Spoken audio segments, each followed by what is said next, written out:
कई बार आपने फिल्मों में देखा होगा कि कोई एक कैरेक्टर जो चल फिर नहीं सकते, वह अपने आंखों के इशारे से या सिर्फ सोचने मात्र से कई विद्युत उपकरण को कंट्रोल करते हैं। इस रियल लाइफ स्टोरी को रियल में कर दिखाया है कोडरमा के कुणाल अंबास्था ने।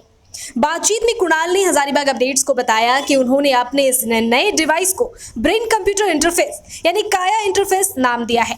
इस डिवाइस के माध्यम से कोई भी ऐसा व्यक्ति जो चलने फिरने में असमर्थ है या बोल नहीं सकते, वह सिर्फ सोचने मात्र से अपने घरेलू इलेक्ट्रॉनिक उपकरण को पूरी तरह से संचालित कर सकते हैं। कुणाल ने बताया कि उनका यह डिवाइस पूरी तरह से ऑफलाइन काम करता है, इसे किसी प्रकार के कोई इंटरनेट की आवश्यकता नहीं है।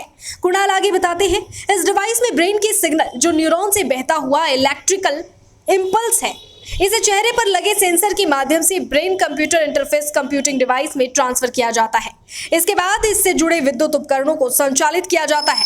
अपने इस मॉडल की प्रस्तुति उन्होंने वैज्ञानिक तथा औद्योगिक अनुसंधान परिषद यानी CSIR के नेशनल फिजिक्स लेबोरेटरी में 12 सितंबर को दिया है, जिसका उन्हें काफी बेहतर रिस्पॉन्स मिला। इस पूरे डिवाइस को बनाने में एक computing module, speaker, microphone, on board sensor का उपयोग किया गया है। इसे बाजार में 4,000 रुपए प्रति डिवाइस की दर से लॉन्च करने की तैयारी है। ज्ञात हो कि मैकेनिकल इंजीनियरिंग की पढ़ाई करने के बाद कुणाल के सामने एक ऐसी परिस्थिति आई थी जब उनके पिता का एक्सीडेंट हो गया था और वह बेड पर रहते थे।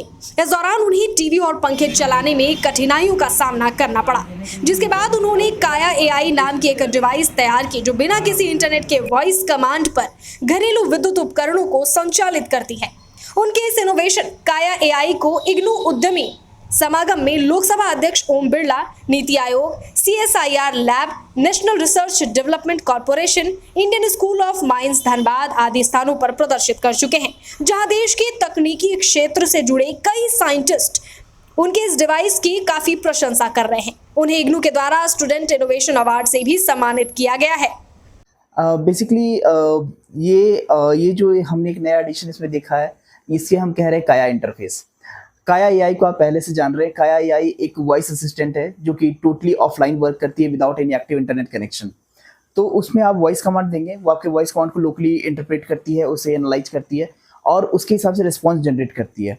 लेकिन तब मेरे दिमाग में एक नया ख्याल आया कि काया उन लोगों के लिए सच में बहुत कारगर है जिनके पास में आवाज़ है लेकिन जो बोल नहीं सकते या किसी भी तरीके से फिजिकल एक्टिविटीज़ नहीं कर सकते या वो सिर्फ एक जगह पे ही रह पाते हैं। तो उन्हें अपने आसपास के इलेक्ट्रॉनिक्स और इलेक्ट्रिकल्स को कंट्रोल करने के लिए बेसिक फिजिकल मूवमेंट वो नहीं कर पाते। तो एक ऐसी डिवाइस की ज़रूरत है जो बिना आवाज़ के भी काम कर सकती हो। और तब ख्याल आया एक नए डिवाइस का जिसे हमने नाम दिया है काया इंटरफेस।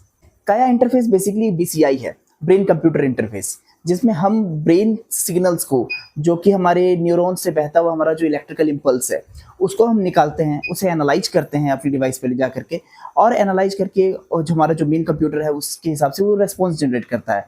सबसे कमाल की बात यह है कि ये भी विदाउट इंटरनेट चलता है, टोटली ऑफलाइन है, ताकि ये काया AI के साथ में एकदम कदम से कदम मिला करके चल सके। यूजर की सेफ्टी का इसमें पूरा ख्याल रखा गया है और अब ये कुछ टेस्टिंग से भी क्रॉस हो रही हैं, जिसमें इसके कई तरह के मानक पर इसको मेजर किया जाएगा।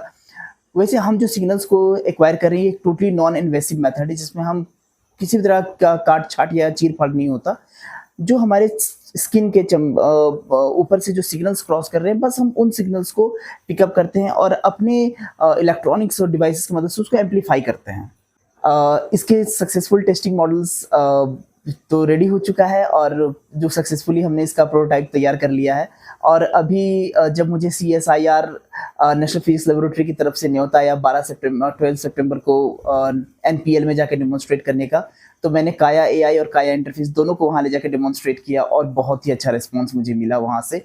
तो अब ये कह सकते हैं कि चूँकि चीज़ें बहुत ट्रैक पर है, तो बेहद जल्द हम इसे एक्चुअल फॉर्म में देख पाएंगे।